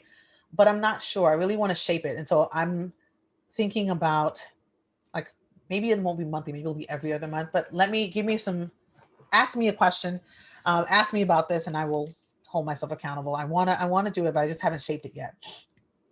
Will you be sending a handout? Yes, I will. You'll be getting an email in about an hour with lots of information for you in order to continue this work. Let's see what else you got here. Yes, Talkspace is the resource that I was talking about. Yeah, and people seem to like it and get benefit from it. Do I have a TikTok account? Yes, I have a TikTok account that my daughter keeps trying to make me use. I have not used it yet. I only go on to look at funny things, but I haven't used it myself yet. But in terms of my goals for being more visible, I do plan on doing more things live and using resources in order to get out there. I'm deep breathing because every time I think about a new goal, I think about my to-do list going like this, but that's okay. It's going to be fine. Am I taking new clients? So that is a sort of a trick question. And thank you for asking. I am no longer taking individual coaching clients, but I am taking new clients for work generally. So obviously doing professional development on a bigger scale, group coaching, helping to develop things internally for professional development at, across industries. But I do a lot of work with lawyers and law firms. I can do what I'm doing right now on TikTok. Yes, ma'am. Yes, sir. I will do it on TikTok. Okay. But you all don't talk about me. Ask me questions specific to what you need me. Like, think of if this was a coaching session for you, what do you need? Help me with this. I'm struggling with X, and let me answer it. Okay. I very much deeply appreciate you all being here with me to do this. But I know, because I know some of you, that there are things that you need support with. So let's do this. I'm here for 25 more minutes. Use the opportunity in order to ask me some questions. Talk about how to brand yourself, how to network, what are some strategies, what are you having difficulty with, what were challenging for you last year that you want support with. That's what I want to do with you right now. Okay. Help me help you, as the people say. Let's see. Help me manage my toxic family members. Woo! Thank you for giving me a hard one first. So this is what I have to say about that. People get really upset when you start to set boundaries for yourself, but they do learn that once you set boundaries, you mean it. And so we don't have to tolerate toxicity. We don't. We just have been raised to tolerate toxicity, and we have been tolerating things that don't serve us. And so the first thing I would say in terms of your question would be to determine what is important for you, to determine what you're willing to, what boundaries you need to put up, and put them up. And that's going to be one place. They're not going to like it, but guess what? For them as well, growth begins where comfort ends. So they will have to get comfortable with growing, because you're not going to be there in order to be a venue for their toxicity. It's not fair. It's not fair to you. And it really isn't fair for them, because the more that they continue with their toxicness, they need to be held accountable. I'll say that. Can you share tips on how to leverage LinkedIn to get a new job? Yes, I absolutely can. So, and this will be helpful for all of you. LinkedIn is probably one of the most powerful tools that exists right now for you to establish, amplify, and to continue to build your brand. Best practices for LinkedIn. Number one, you want to have a photo, a headshot that is one that represents what you look like, right? And that is hopefully at least a little smize. You don't have to be full on, but it should be warm and welcoming. And it's important because sometimes people's pictures look like they just didn't want to do it and they don't want to be there. Or you see somebody with their arm cut off, like it was a picture that was good of them. You want the picture to be a good representation of you and what you want to be hired for or engaged with for. Also, you want to have a headline. So if you look at LinkedIn, that it reflects you. So it talks about what you do, who you do it for, and a short, concise statement. Similarly, a best practice for LinkedIn is to have 500 connections. And the reason why you want to have 500 connections is because that's when the rubric for LinkedIn starts to work best.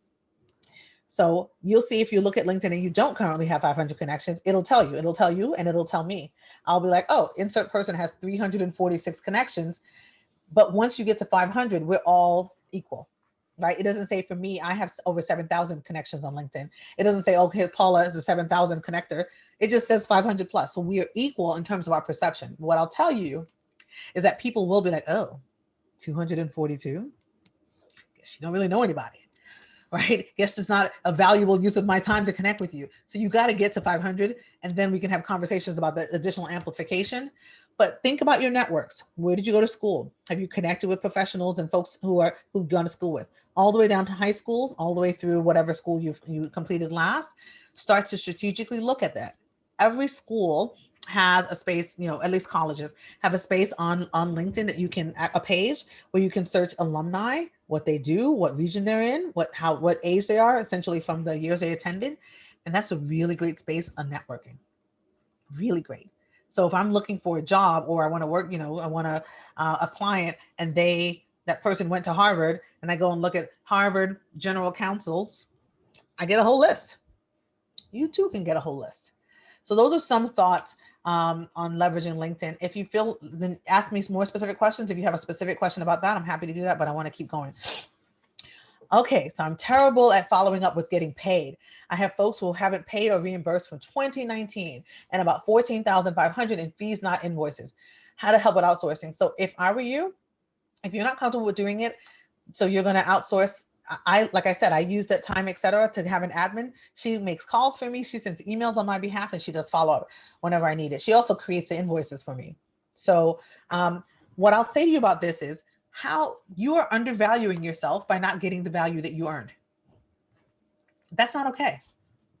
That's not okay. Go get your money or send it to me and I'll take half. I had what was a dream job. I have a new boss who was a nightmare. What's my answer to recruiters, hiring managers who ask why I want to make a move? Okay. One of the, I think, really good reasons why you should connect, and not just for a specific role, but just in general with a good recruiter. My favorite recruiter is Sonia Sohm, is because then you can build a relationship with that person and they have an understanding of your trajectory and who you are and what value you add. But saying that you don't, let's just say you don't have a connection with anybody right now. What I think you want to indicate is that it was a great opportunity, but it was the wrong fit. Right. And that there were shifts that happened that you didn't anticipate, that changed the way in which you were able to navigate. And as such, you want to move someplace else. So you can kind of shift that around, make it more specific, but take a little bit of accountability, but talk about the change in circumstance and how that's not what you anticipated and what you want. And now that's why you're looking for something else. I find that often people of color and women will feel bad for wanting to move, but there are people who move all the time. Like, oh, you're paying $5 more over there? I will go there now. And literally is, I want as much value for my work as I can. Okay. Again, if you want to follow up on that, ask it to me. How do I focus on my goals and navigate positive energy when I'm around the people who don't show up for me and we are in the same professional circles? I'm deep breathing on that because I empathize. So how do I want to respond to that? Number one is this. We have to tap into our inner selves to get some of that resilience, that grit, that focus. Literally saying in the mirror and saying, I think what somebody wrote before is I am enough.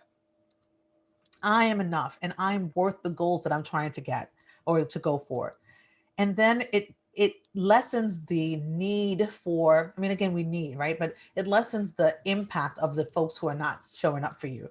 When you understand that you have deep roots and deep ability to self-focus and self-motivate and self-see your value. And if you don't feel like that resonates, that might be another place that you want to outsource and get some resources on, right?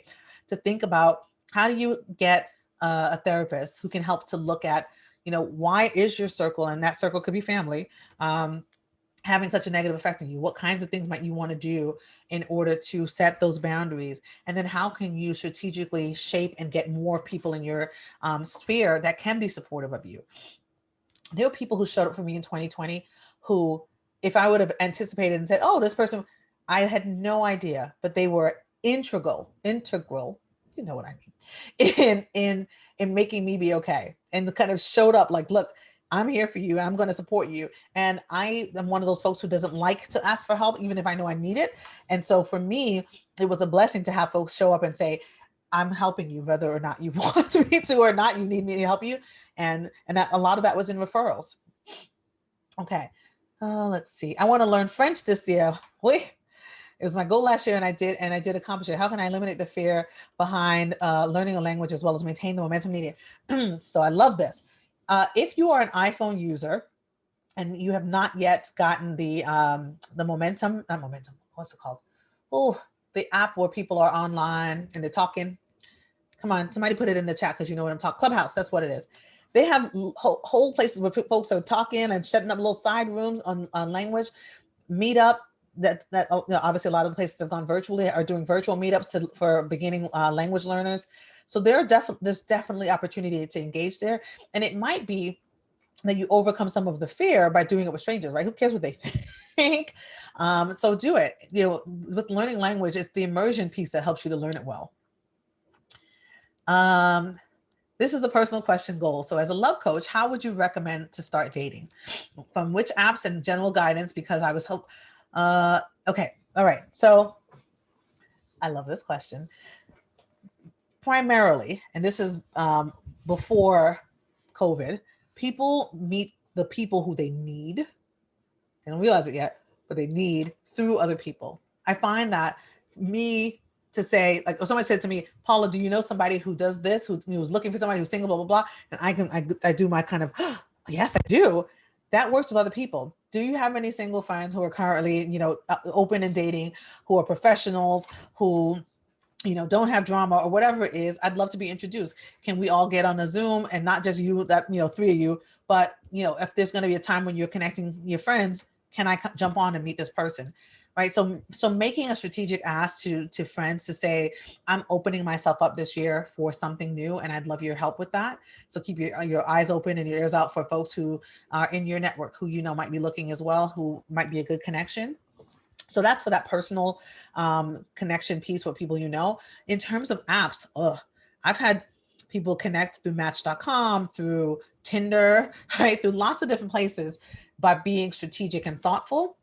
So I would say go to what feels good. Well, you know what I mean. What feels right for you. If it doesn't, and it feels too, then don't use it. Right? No one, you're not required to do so. I know it's not Match. It's the other one, which the name I can't remember right now. That asks you a really, really comprehensive, detailed. Tell me about myself. Go through this whole kind of rubric. That has been successful because then their rubric works better, seeing all the keywords and your goals, your vision versus theirs. It's, rather than it just being kind of like, are you cute? Are you cute? Let me swipe this way. What is it? Is it Match.com? But what's the other one? eHarmony. No, give me another one. I don't think it's eHarmony. Well, it doesn't matter. Look for some other ones. But it asks really comprehensive, and it's more expensive because they're doing more of the job. Let's see. Need branding advice for new business, specifically how the brand should fit the vision that I have for the new business. So generally, this first things first, whatever the business name is, you want to reserve the website name or the website domain. You also want to reserve the social media handles immediately. So before you even have all the rest of it, as soon as you know the name, reserve those pieces on Facebook, on LinkedIn, on Twitter, on Instagram, and then the domain, so that you can make those things whatever you want in terms of the vision and how you're going to brand it outwardly or otherwise. For businesses, I like people to look and think about what colors, what words you want the clients to think of, who are your clientele. Like, it's kind of like a business plan, but a branding business plan. Who will buy your stuff? Where's the opportunity? How much money can they spend? What are some of the challenges they're experiencing, and how can you use your product, or if it's you're the product, in order to navigate those challenges for them and to have them pay you? What are a couple of good strategies for networking that a bashful person can use? So people who are shy and who are introverts are much better networkers than people who are extroverts and who are not shy. And that might seem not the case, but let me tell you why. If you're like me and you're an extrovert and kind of talking all the time, I will talk to anyone and I'll talk to them all the time and about all the things. But people who don't like doing it will be like, okay, I'm only going to talk to this person, and I have the bullet points that I want to get out from them, and I have the bullet points I want to share. So they're much more strategic. So I would think about the venues that you're comfortable in. So I love bar associations. I'm a bar association. I love it. So, but if you're not an attorney, are there professional organizations that that you can join or you're part of now that are convening people? People are really very, very innovative in terms of convening people. So MBBA next week is doing a trivia night. I did an escape the room with an organization the other day. I did a virtual wine tasting with another organization. So there's definitely opportunity. And what I will say for you in terms of strategies is to work on your elevator pitch, right? What do you want to say about yourself, how you add value, what you do? And then watch and learn. Be strategic about the opportunities you choose. Check if that's right for you. If you didn't feel good, try something different. But those are some of the strategies. The strategy I don't want you to employ is to not do it. Right? So I want you to do so. Okay. I want to change my job and and maybe even leave the practice of law. Do you have suggestions about figuring out what the next step is realistically? So I would think, so there's a couple things. This is where I would absolutely get a coach. I would get a job transition coach to help you with this thought process. But if you don't want or you're not ready to do that yet, you can do some reflection processes anyway. Number one is this. If I'm going to leave my job, right, and go to another job, let's say you're staying in the same profession, what is it from the new place that I need that's different than the place I'm in now? Why do I want to leave? I'm not a big fan of running from someplace without thinking and being strategic. I want you to run to someplace, not run from it, right? So, and I want to make sure you understand that. That means just being like, I got to get the hell out of here is not going to get you where you need to be. Saying this is the kind of place that I want to go is much better. And it helps you so that you say, okay, I know I don't want to be here anymore, but rather than flee, I'm going to say in the next 6 months, I'm going to get a job doing this thing in this type of place, this type of area. That's a better way of doing it. And it helps you to get what you need more, to use your network to help you, to put in strategies, to figure out where you may have some deficits you need to work on in order to do so. So it's really a self-reflection piece with actually documenting it, writing it down, right? Don't just be like, oh, I think I want to do better. No, specifics. At what point do we need to think about getting a coach? So I would say, like, if you're in the middle of a transition, if you're thinking about, or if you want to start a transition, or if you're thinking about why you have not been able to elevate to the next level in your current role, oftentimes a coach can help you to frame and get a strategy together, really thinking about some of the reviews that you've had, some of the feedback that you've gotten, or help you to go through a feedback getting process. And that will then help you to set goals and then to hit them. Okay, possibly becoming a consultant coach. I have been mentoring young professionals. At what point do I need to turn this into a consultant business? As soon as somebody's willing to pay you. Right? So here's the thing. If people are finding value in what you are providing, then that means that there's opportunity there. So whether you have to fully become a consultant or coach and leave your role, or you make it your side gig, is the issue. So I would, think about names, and then, yourname.com is a great place to start. But if not, I would set up a structure too, right? Like that could be blah, blah, blah, your name LLC, whatever you want to do, so that if someone is willing and ready to pay for you, that you're not scrambling, that you're preparing yourself for those opportunities. Okay. How many connections are too many on LinkedIn? You're asking the lady who just told you she had over 7,000. I don't think there's too many connections. I think that it becomes the power of your network. Should we accept invitations to connect with people we don't know? This is literally one of my favorite questions. So this is very much like dating. There's a strategy you have, which is some people date because they're hungry. Other people date because they want to be married, right? So there's a strategy here. I don't accept everybody who connects with me on LinkedIn, but I do kind of look at, are they connected to somebody else who's connected to me? How many connections do we have in common? And what do they do and how do they do it? Like, is there a reason that I might want to connect with them? And that's what I look at. But there's a lot of people who are selling things and trying to build their connections on LinkedIn just by anybody. And I don't necessarily love that. So I'm kind of in between. And it really is a personal decision for you. There are definitely people who are, what do they call them? They call them lions. LinkedIn,